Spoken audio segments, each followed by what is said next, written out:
이 아침 하나님 말씀은 구약성경 민수기 33장 1절로 37절 말씀입니다.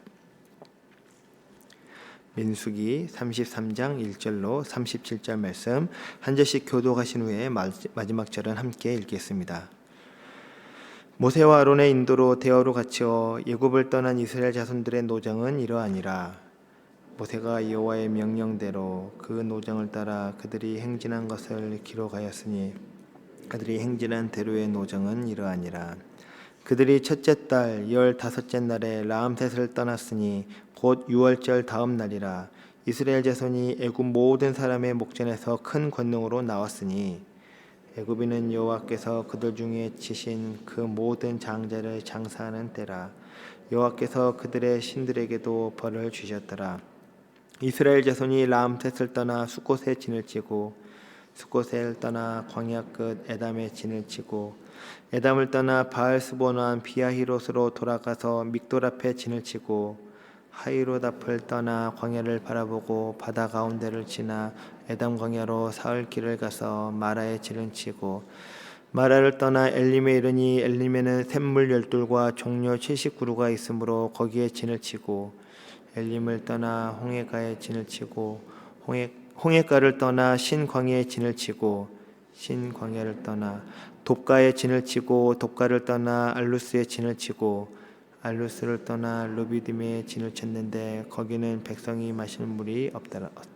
르비딤을 떠나 신의 광야에 진을 치고 신의 광야를 떠나 기브롯 핫다와에 진을 치고 기브롯 핫다와를 떠나 하세롯에 진을 치고 하세롯을 떠나 림마에 진을 치고 림마를 떠나 림몬 베레스에 진을 치고 림몬 베레스를 떠나 림나에 진을 치고 림나를 떠나 리사에 진을 치고 리사를 떠나 그엘라다에 진을 치고 그엘라다를 떠나 세벨산에 진을 치고 세벨산을 떠나 하라다에 진을 치고 하라다를 떠나 마켈롯에 진을 치고 마켈롯을 떠나 다핫에 진을 치고 다핫을 떠나 데라에 진을 치고 데라를 떠나 미가에 진을 치고 미가를 떠나 하스모나에 진을 치고 하스모나를 떠나 모세롯에 진을 치고 모세롯을 떠나 브네야의 간에 진을 치고 브네야 간을 떠나 호라기갓에 진을 치고 호라기갓을 떠나 욥바다에 진을 치고 욥바다를 떠나 아브로나에 진을 치고 아브로나를 떠나 에시온게벨에 진을 치고 에시온게벨을 떠나 신광야 곧 가데스에 진을 치고 가데스를 떠나 에돔 땅 변경의 호르산에 진을 쳤더라. 아멘. 민수기 33장은 이스라엘 자손이 출애굽 이후 40년 동안 광야를 거쳐가며 모든 장소의 그 목록을 기록하고 있습니다. 얼핏 보면 단지 지명의 나열처럼 보일 수 있지만 본문은 단순한 여행의 기록이 아니라 하나님께서 친히 그들을 어떻게 인도해 오셨는지 그 구속사의 여정을 드러내고 있습니다. 본문은 모세가 여호와의 명령을 따라 그들이 지나온 길을 모두 기록하게 하셨다라고 밝히고 있습니다. 하나님께서는 그들의 모든 걸음을 기억하셨고 그 기억을 후대에 전하도록 하셨습니다. 왜 그렇게 하셨을까요? 우리는 분명 이 질문을 해보아야 할 줄 압니다. 하나님은 단지 백성들을 해방시키신 것이 아니라 그 여정 속에서 자신이 어떤 분이신지를 알게 하셨고 백성을 다듬고 훈련시키셨으며 마침내 그 약속의 땅으로 인도하셨음을 저희들은 잘 알고 있습니다. 그러므로 이 여정은 단지 이스라엘의 과거가 아니라 오늘을 살아가는 우리 모두를 비추는 거울과도 같은 말씀이 됩니다. 저희 역시 기쁨과 눈물, 기대와 두려움이 교차하는 많은 장소와 그리고 시간을 지나 여기까지 왔습니다. 때로는 기쁨으로, 때로는 눈물로, 때로는 억지로 지나온 시간들이었습니다. 저 역시 어릴 적 늘 이사를 다니며 그 정착이라는 단어를 갈망했었던 기억이 있습니다.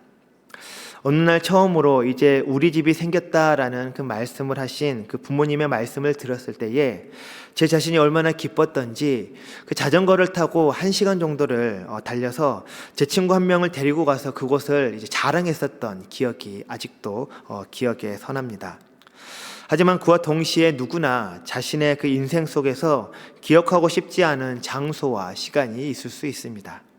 남자 성도님들이라면 군대 시절이 그럴 수 있겠고요. 또 어떤 분들에게는 병상의 시간이, 또 어떤 이들에게는 외로움이나 실패의 계절이 그럴 수도 있겠습니다. 그러나 그 모든 장소들, 그리고 그 모든 시간들 속에서도 분명 하나님은 함께 계셨습니다. 하나님은 우리가 걸어온 모든 걸음을 알고 계시며, 그리고 그 여정을 단순한 기록과 기억이 아닌 훈련의 시간으로 삼으셨습니다. 그 기억이야말로 우리의 믿음을 세우는 토대가 됩니다. 민수기 33장은 바로 이러한 것들을 우리들에게 잘 알려주고 보여주고 있는 장이다라고 할 수 있겠습니다. 저희 다 같이 1절에서 2절 말씀을 한번 읽어보겠습니다. 시작. 모세와 아론의 인도로 대오를 갖추어 애굽을 떠난 이스라엘 자손들의 노장은 이러하니라. 모세가 여호와의 명령대로 그 노장을 따라 그들이 행진한 것을 기록하였으니 그들이 행진한 대로의 노장은 이러하니라. 아멘. 이 짧은 구절 속에서 저희는 두 가지 중요한 신앙의 원리를 발견할 수 있습니다. 첫째, 하나님은 그들의 여정을 계획 없이 아무렇게나 인도하신 것이 아니시다라는 것입니다. 대오를 갖추어 떠났다라는 그 말씀은 하나님이 이스라엘 백성을 무질서하게 그저 광야로 이렇게 내몰았다라는 것이 아니라 질서 있고 계획 가운데에 그들을 인도하셨다라는 것을 가르쳐 줍니다. 두 번째, 하나님께서는 그 여정을 기록하게 하셨다라고 말씀하고 있습니다. 예를 들어 마라는 쓴물이 단물로 바뀐 장소이고, 엘림은 12샘과 종려나무로 쉼을 주신 장소입니다. 신에서는 율법을 받았던 자리이고요, 기브롯 핫다와는 백성들의 그 탐욕으로 말미암아 하나님께 징계를 받은 장소입니다. 하나님은 그들의 발걸음을 모두 기억하시고 하나하나 기록하게 하셨습니다. 기록한다라는 것은 의미를 부여하는 행위입니다. 의미 없는 일은 굳이 기록하지 않습니다. 그들은 분명 매일 정착하고 떠나는 일상을 반복했지만 하나님께서는 40년이란 시간 동안 40곳이 넘는 그 장소를 지나오며 지금 여기 가나안 맞은편 땅 모압 평지까지 그들을 인도해 오셨습니다. 하나님은 그들의 모든 걸음을 주목하시고 하나도 낭비되지 않게 인도해 오셨습니다. 이 진리를 깊이 있게 설명해 주는 말씀이 저희가 너무나 사랑하는 시편 119편 105절 말씀입니다. 거기에서 다윗은 주의 말씀은 내 발의 등이요 내 길의 빛이니이다 라고 고백하고 있습니다. 고대 이스라엘의 그 밤길은 어둡고 위험했기 때문에 사람들은 작은 등불을 들고 다녔습니다. 그런데 이 등불의 빛이 너무나 작기에 그저 내 발등상 정도, 내 앞에까지밖에 비추지 못했던 것입니다. 한두 걸음 앞만 겨우 비치는 그 아주 작고 제한적인 빛이었습니다. 그런데 그 불빛을 따라 한 걸음 한 걸음 갈 수 있도록 또 다른 빛이 비치고 있다라고 105절에 말하고 있는 것입니다. 정말 우리가 어두운 산속을 걸어갈 때 멀리서 비춰오는 저 작은 불빛이 우리의 밤길을 자신 있게 인도하게 하는 것처럼 또 다른 빛이 멀리서 비춰옴으로 말미암아 비록 내 앞에만 비추는 작은 빛이라 할지라도 멀리서 비춰오는 그 빛을 내가 믿고 따라가게 했다라는 것이죠. 그것이 바로 말씀의 능력이다라고 다윗은 소개하고 있는 것입니다. 하나님의 말씀은 이처럼 그 빛을 따라 길을 잃어버리지 않도록 도와주는 영적 나침반이 되어줍니다. 하나님의 말씀은 그렇게 우리의 하루하루를 인도하신다라고 성경은 말씀하고 있습니다. 당장 모든 것이 보이지 않아도 그분의 말씀을 따라 걷다 보면 결국 하나님이 예비하신 자리에 이르게 됩니다. 민수기 33장은 이스라엘의 걸음을 하나님께서 무작위로 이끄신 것이 아니라 하나님께서 준비해 놓으신 그 목적지를 정해놓고 그리고 그곳을 향하여 정확하게 어떻게 그들을 인도해 오셨는지를 보여주신 그 이정표였습니다. 문제는 우리가 그 길을 얼마나 하나님을 신뢰하며 걷느냐라는 것에 달려 있는 것입니다. 하나님이 함께 하심을 믿고 따라간 사람들에게는 이 여정의 모든 장소가 하나님의 도우심과 임재의 흔적이 되지만 그렇지 않은 자들에게는 이 길은 그저 고난과 고통과 원망만이 가득했던 인생의 흔적이 되는 것입니다. 특히 가데스 바네아는 그 분기점이었습니다. 그곳에서 이스라엘 백성은 하나님의 말씀보다 눈에 보이는 현실을 택했고 결국 약속의 땅을 앞두고 광야에서 멈춰버리고 말았습니다. 이처럼 하나님의 여정은 언제나 계획이 있으나 그 계획을 신뢰하지 않는다면 그 여정은 생명의 길이 아닌 죽음의 길이 될 수도 있습니다. 그러므로 우리는 오늘 이 말씀을 통해 확신할 수 있습니다. 하나님은 우리의 여정을 다 알고 계시고 그 여정을 인도하고 계십니다. 우리의 발걸음은 그분께서 친히 기록하고 계시며 하나님은 그 걸음을 통해 우리로 하여금 그분을 더욱더 신뢰하고 깊이 있게 믿게 하신다라는 것입니다. 그분의 뜻 안에서 살아갈 때에 우리는 그분의 완전하신 계획을 더욱더 신뢰하게 되고 그 계획 안에 머무는 삶은 결국 하나님의 약속이 성취되는 그 자리로 인도될 것이다 라는 것입니다. 사랑하는 성도 여러분, 하나님의 계획 속에서 이스라엘 백성이 걷게 된 그 길은 가장 빠른 길도 그리고 가장 편안한 길도 아니었습니다. 오히려 그 길은 멀고 험했으며 때로는 그들의 목숨을 위협하는 광야였습니다. 이 광야의 여정은 인간적인 눈으로 보면 피하고 싶은 길이었고 돌아가고 싶은 길이었으며 끝나지 않을 것 같은 길이었습니다. 그렇다면 우리는 다시 한 번 더 중요한 질문을 던지게 됩니다. 왜 하나님은 이스라엘의 그 정착에 대한 이야기가 아니라 이 이동하는 이야기에 이 많은 공간을 할애하고 계실까? 하나님은 이 여정을 통해 분명히 가르치고자 하셨던 바가 있으셨기 때문입니다. 신명기 8장 2절은 바로 이것에 대해서 이렇게 저희들에게 말씀해 주고 있습니다. 내 하나님 여호와께서 이 40년 동안에 내게 광야 길을 걷게 하신 것을 기억하라. 이는 너를 낮추시며 너를 시험하사 내 마음이 어떠한지 그 명령을 지키는지 지키지 않는지 알려 하심이라. 광야는 누구에게나 가고 싶지 않은 길입니다. 당장의 이익이나 편안함만을 따진다면 누구도 그 길을 자원해서 가고 싶어 하지는 않을 것입니다. 이스라엘 백성에게도 마찬가지였습니다. 그들은 종종 모세를 향하여 이렇게 말합니다. 차라리 우리가 애굽 땅에서 죽었더라면 얼마나 좋았을까. 애굽은 그들에게 분명히 익숙한 땅이었고 광야는 미지의 길이었습니다. 그러나 하나님은 애굽에서의 안정보다 광야에서의 그 훈련을 선택하게 하십니다. 에스라 시대에도 레위인들 중 일부는 예루살렘으로 돌아가자라는 그 부름 앞에서 움직이지 않았습니다. 그 길에 수고와 고난이 따를 것을 알았기 때문입니다. 그러나 하나님은 우리를 그 믿음과 비전의 이름으로 억지로 밀어내실 때가 종종 있습니다. 비전이란 바로 그런 것입니다. 비전은 갈 수 없는 자를 가게 만들고 떠날 수 없는 자의 발을 움직이게 만듭니다. 광야는 자발적으로 가는 것이 아닙니다. 그러나 하나님의 뜻을 따라 걷는 자들에게 이 광야는 훈련의 시간이 되며 성숙의 땅이 됩니다. 하지만 이제 가나안 입성이 눈앞에 다가온 이 시점에서 그들 앞에 이 광야는 또 다른 깨달음을 주게 됩니다. 그것은 오랜 시간 이곳에 살다 보니 광야의 삶조차도 익숙해진 것입니다. 광야는 분명 살기에 두려운 곳이었지만 앞으로 마주할 그 현실과 비교해 보면 어떻게 보면 이 광야의 삶이 더 낫게 여겨졌던 것입니다. 첫 번째로 가나안으로 들어가게 되는 것에 주저하게 된 이스라엘 백성들의 그 이유는 전쟁에 대한 두려움이 있었습니다. 지금까지 광야에서의 그 싸움이라고 해봤자 추위와 더움 그리고 목마름과 배고픔에 대한 싸움이었습니다. 그런데 이제 가나안에 들어가게 되면 수많은 생사를 걸고 놓인 그 전쟁을 기약이 없이 겪어야 했습니다. 또한 그들은 그들의 부모님, 그들의 여러 지도자들의 죽음을 이 광야에서 보아야 했습니다. 출애굽을 하여 광야의 생활을 함께 걸어와준 부모 세대가 없이 새로운 땅을 개척해 나가야 한다는 것은 결코 쉬운 일이 아닐 것입니다. 저희 또한 이런 경우를 너무 많이 보았습니다. 특별히 미국에 있는 많은 이민교회 자녀들이 독립하여 나갔다가 도리어 어려움을 겪게 되는 일들을 저희들 얼마나 많이 보고 듣지 않았습니까?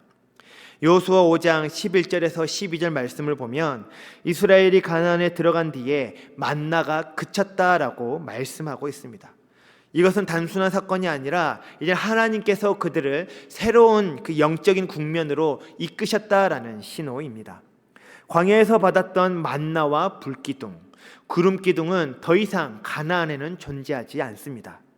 이제부터는 하나님이 입에 넣어주시던 시대가 끝나고 그분의 뜻을 스스로 분별하고 실천해야 되는 그 믿음의 성숙기가 시작된 것입니다. 이제는 스스로 일하고 스스로 싸우고 스스로 결정하고 스스로 순종해야 할 때가 온 것입니다.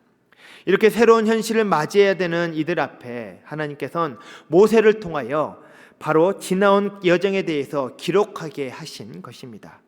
지난 40년을 하나님께서 이스라엘과 어떻게 함께 오셨는지를 기록하여 기억하게 하심으로 하나님의 뜻에 따라 책임 있게 살아가라라고 말씀하고 계시는 것입니다. 광야에서는 하루하루 생존이 목적이었지만 가나안에서는 믿음과 순종으로 세상을 경영하는 삶이 시작됩니다. 이 삶에서는 시험이 따르고 선택이 요구되며 때로는 외로움도 있습니다. 그러나 이것이 진짜 믿음의 실력입니다. 우리는 더 이상 눈앞에 보이는 불기둥을 따라가지 않아도 됩니다. 대신 하나님께서 지금까지 우리를 어떻게 인도하셨는지를 기억하면 됩니다. 말씀을 마음에 두고 살아갈 때에, 하나님을 잊지 않고 살아갈 때에 가나안의 그 풍요로움과 가나안의 풍요로움과 때로는 두려움들이 해일과 같이 나를 덮친다 할지라도 우리는 하나님을 잊은 자가 아닌 그곳에서 언약 백성의 사명을 감당하게 될 줄 믿습니다. 말씀을 정리합니다. 민수기 33장은 단순한 여정의 목록이 아닙니다. 하나님의 인도하심과 백성의 반응이 새겨진 믿음의 기록이고 출애굽에서 가나안 입성 직전까지 이스라엘의 전 인생을 하나하나 기억하게 하신 하나님의 역사적인 회고입니다. 광야는 그저 힘든 시간이 아니라 하나님의 손길이 닿았던 자리이며 백성이 훈련되고 단련된 믿음의 학교였습니다. 그리고 그 모든 장소는 하나도 버려질 수 없는 하나님과의 동행의 증거였습니다. 우리는 종종 빨리 도착하는 것, 쉬운 길을 가는 것을 은혜라고 여기지만 하나님은 그 백성을 광야로 이끄셨고 그 길에서 낮추시고 시험하시고 길러내셨습니다. 그리고 이제 가나안이 눈앞에 놓여 있습니다. 그것은 끝이 아니라 새로운 시작이다라고 하나님은 말씀하십니다. 더 이상 구름 기둥과 만나가 아닌 말씀을 따라 살아가야지 되는 새로운 성숙의 시간이 되었다라고 하나님께서는 가르쳐 주십니다. 더 이상 매 순간 그들 가운데 어느 길을 가야 될지를 보여주며 그 길을 인도하신 것이 아니라 이제는 기억된 은혜를 붙들고 나아가야 한다라고 말씀해 주십니다. 민수기 33장에 기록된 그 이스라엘의 여정처럼 우리 각자의 인생에도 하나님께서 하나하나 기록하고 계신 걸음이 있습니다. 그 중에는 실패도 있고 눈물도 있고 돌아가고 싶은 자리도 있을 것입니다. 그러나 하나님은 그 모든 걸음을 기억하시고 아무것도 헛되지 않게 하셨습니다. 시편 56편 8절의 고백과 같이 나의 유리함을 주께서 계수하셨사오니 나의 눈물을 주의 병에 담으소서. 이것이 주의 책에 기록되지 아니하였나이까. 하나님은 우리의 발걸음을 헤아리시고 눈물을 잊지 않으시며 그 모든 것을 주님의 책에 기록하셨다라고 말씀하십니다. 그러므로 이제 우리는 어떻게 살아야 합니까? 바로 그 하나님의 기억 안에, 하나님의 계획 안에 머무는 것입니다. 지난 광야는 그분의 은혜였고 앞으로 맞이할 가나안은 그분의 신실함입니다. 이제 우리는 인생 가운데에 행하신 하나님의 인도하심을 기억하고 성숙한 믿음의 신앙인으로 믿음의 길을 걸어가야 할 줄 믿습니다. 우리의 삶에도 민수기 33장과 같은 믿음의 기록이 남겨지기를 소망합니다. 누군가 우리의 삶을 돌아볼 때 이 사람도 하나님의 인도하심을 따라 살아왔구나 라는 그 고백이 울려 퍼지기를 바랍니다. 그리하여 결국 하나님 앞에서 잘하였다, 충성된 종아라는 칭찬을 듣는 인생 되시기를 주님의 이름으로 축복합니다.